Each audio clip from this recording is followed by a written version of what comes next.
Day in my life as a content creator teen.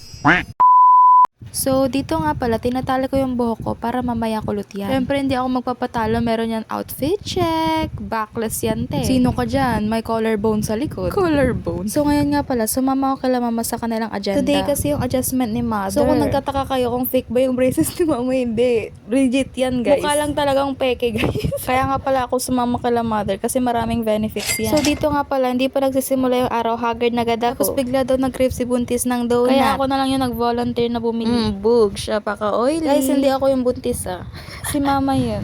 Ay, Cheriz! Nalay-gate na pala yung siya. Yung isa po namin kasama na si Ate Cherry de Flatopus. Cheriz lang. So, dito nga pala, gusto daw ni ate yung Bavarian, tapos ako kinuha ko is sugar glaze or glazed donut. So, yung pagbalik ko, sisimulan pa lang yung adjustment ni mama. 2,000 years later. Ika nga.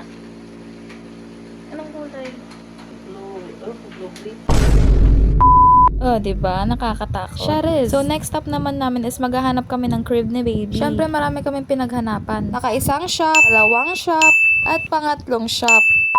At dahil puro shop, tumigil na kami sa paghahanap. So, nag-decide kami na kumain na lang sa Castaway. Hindi ko alam kung exactly kung saan to. I-search nyo na lang sa Google. Oh, wow, Google. So, dito nga pala is naka-order na si mother. Sabi ko sa inyo maraming benefits yan. So, habang naghihintay kami ng pagkain, napag-decidean namin ni mama na gumawa ng content niya for her reels. Ang jeje mo nung pagkasabi ng reels. Ako talagang binangga mo Ikaw na lang yung babangkay mo Ano? Ano ba? Ako talagang binangga mo Isa pang baga makikinan mo sino ako. Boss? Ulit ko talagang binangga ko Ala, ba't ka na gano'n? Ano ba? Okay na nga. Ano ba yung sinabi? Ganda ba? Hindi ka. Okay lang yun. Ako talagang binangga mo Isa pang baga makikinan mo sino ako. Edit ko lang boss. Diba? Like mother, like daughter. Nakikita niyo yung smile ni Buntis. Another craving satisfied. Talagang mapapasabi ka na, happy craving. Siyempre, flex ko muna yung nails ko ba? Baka bell nails and lashes yan. 2,000 years later. Guys, guess the pregnant one. Two. Ano pregnant two? 1, 2. That's the pregnant one. Guess the pregnant. Okay na.